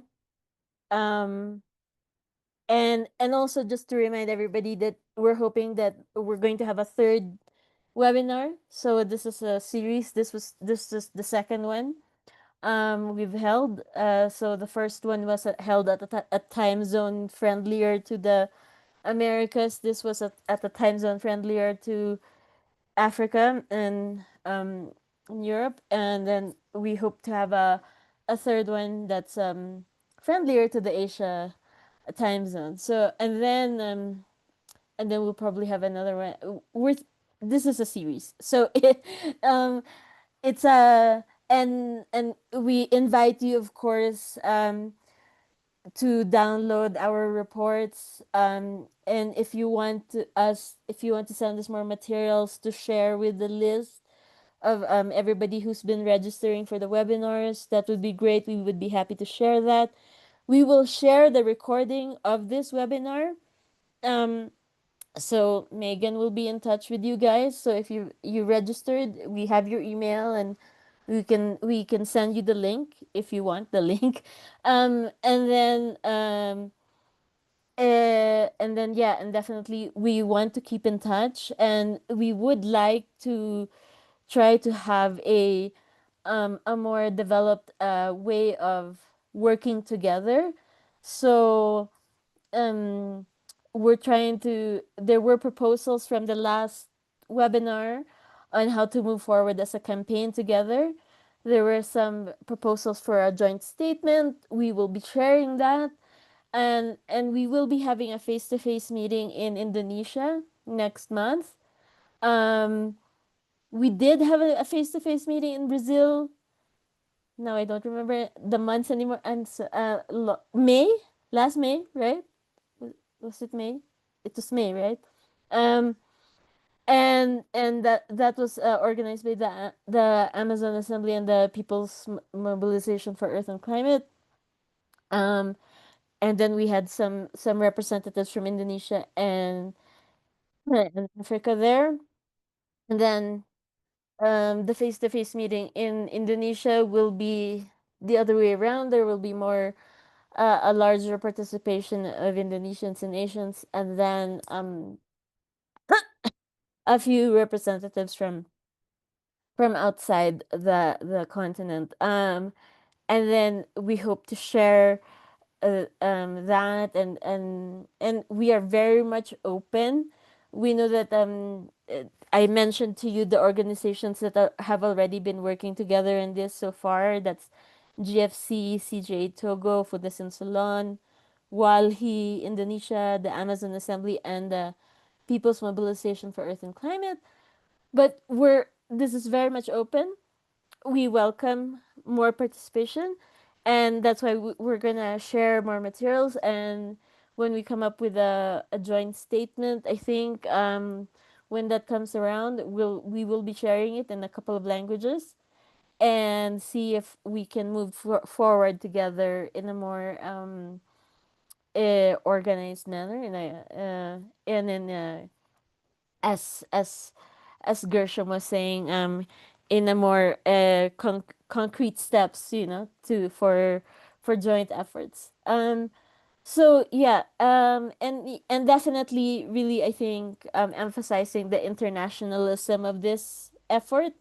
We know that it is about the three, the main character of the TFFF is, of course, Brazil, but we do want to acknowledge that this will affect all tropical forest countries, and we do want to encourage and really strengthen the internationalism and solidarity, and working together amongst the different southern countries, amongst the different tropical forest countries, especially the three largest ones, the DRC, Indonesia, and Brazil, and all the others as well. So really emphasizing that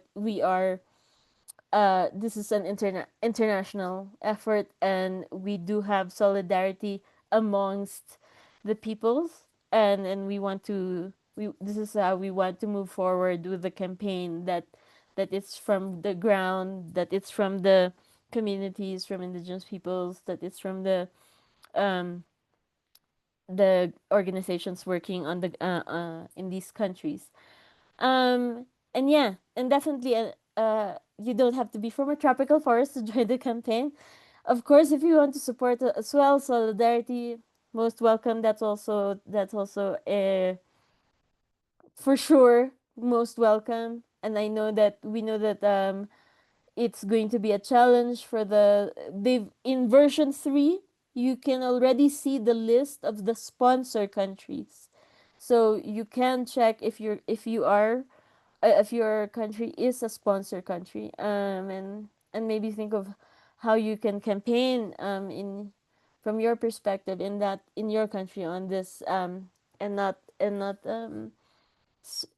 direct your taxes, your money, um, your country's money to a very a terrible market-based mechanism, which is a false solution to tropical forests and conservation.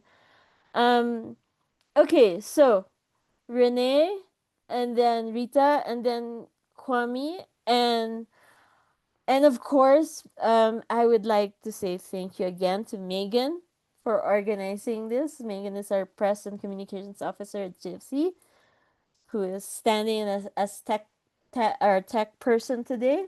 I'd also like to say thank you very much to Camilla, Patricia, Antoine, and Gael for who are our translators. You know, without translation, there's no revolution. Sin traducción no hay revolución. And so, definitely a really big thank you to our translators. I will say thank you to you again after our speakers. So, Renee, please, in Portuguese, you can, 3 minutes. Ok, thank you. Obrigado mais uma vez pelo convite. Queria começar mesmo pela intervenção do Pablo, dizer que este aqui é mesmo o problema, apesar de ser serem consideradas as florestas naturais, não é? Neste caso as florestas nativas, mas o conceito de floresta é que está aí o problema. Como é que é definido este conceito para se considerar aquilo como floresta? Como é que o satélite vai reconhecer as áreas de floresta? Isso temos que questionar. E porque os satélites, as imagens de satélites são ensaiadas, os satélites são treinados para reconhecer um determinado bioma, etc. Então é preciso questionarmos como é que isto é feito. E quem está com a tecnologia de satélites são as grandes corporações. Portanto, não basta só entendermos que vão considerar as florestas naturais, mas é preciso perceber como é que isso é feito. Porque um dos grandes desafios deste problema, de questão dessa indústria de carbono, é a questão de definição de linha de referência. A linha de referência, o que é o marco zero? Como é que vamos começar a contar a adicionalidade? Este é o grande desafio. E isto tem criado uma ambiguidade. Cada país cria o seu critério e usam os NDCs para poderem ganhar dinheiro. É simplesmente isso. Os governos usam isso para acumular capital e não para resolver o problema do clima. Porque se quisesse resolver o problema do clima, os níveis de emissões já estariam reduzidos, porque não faz sentido num país como Moçambique, em que diz estar comprometido em reduzir emissões, emissões globais, etc. No entanto, está a apostar num modelo de desenvolvimento baseado em combustíveis fósseis. Então, isto é uma contradição, não é?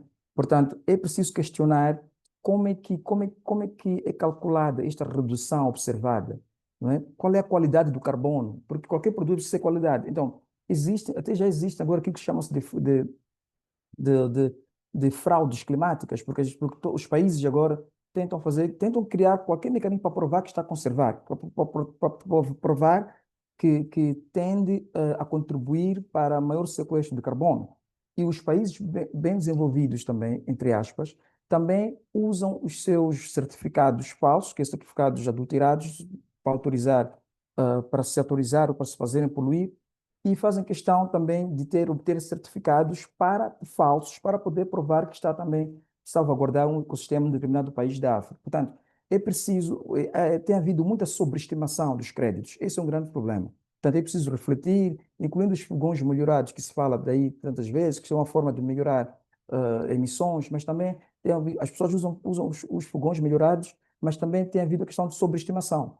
porque é duplicada a contagem de carbono. Mas isso podemos falar quando tivermos mais tempo, podemos falar de estudos mais específicos que mostram como é calculada a questão do carbono. E os cálculos das emissões também é problemático, não é? Cada um dos países, como diz, há vários atores que questionam e que mostram que o modelo que se usa para quantificar os carbonos, muitas das vezes, são suposições que os ditos cientistas sentam nos gabinetes e lançam hipóteses, não é? E, portanto, assumimos aquelas hipóteses como sendo algo que está a acontecer efetivamente. Portanto, as emissões não são efetivamente compensadas. Isso temos que ter clareza. Se quisermos compensar, não podemos nos preocupar em compensar se não reduzir as emissões. Nós temos que reduzir e não compensar. Isto é que nós temos que nos concentrar. Concentremos-nos em reduzir e não compensar. Para terminar, esta é a minha consideração. Obrigado.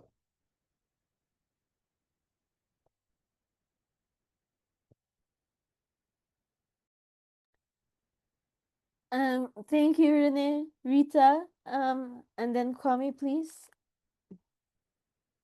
Yeah, thank you. We believe we need to build collective solidarity against these forced solutions, whether it comes to TFF or the existing that is already having multiple impacts in different across the world, especially in Africa. We need to go power, and the best time to do it is now. Now we need to, garner support from all CSOs who share the same ideology with us, expose the impacts of these mechanisms on our climate, on our biodiversity, and on those who depend on forest, who depend on land for supply.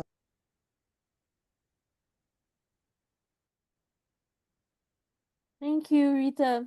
Kwame. Thank you very much. The era of exploitation needs to end, and it is now. Exploitation of nature, exploitation of environment, exploitation of people, exploitation of resources that destroy the community's livelihood, destroy indigenous people's livelihood need to end. We don't need more exploitation or system of exploitation.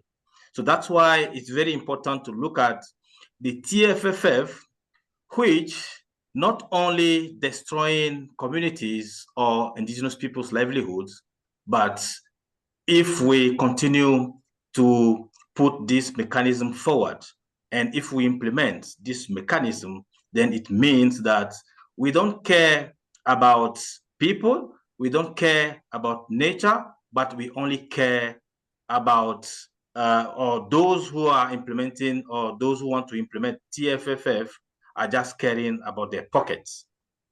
So if we want to build solidarity in the world and have real solutions to climate, real solutions to biodiversity loss, we need to think and rethink again of putting people before profit. Thank you very much. We say no to TFFF and we say yes to communities' rights and indigenous people's rights. Thank you. Thank you so much, Kwame. And yes, thank you again to everyone for coming and joining us in the webinar. Thank you to our interpreters. I know we've gone over time. Thank you, Megan, and thank you to our speakers. And we will be in touch. We will share the materials. And if you want a copy of the recording, you can contact Megan or GFC at globalforestcoalition.org if you want to know more about the campaign and how to get involved. All right. Thank you very much. Thank Bye. you. Bye.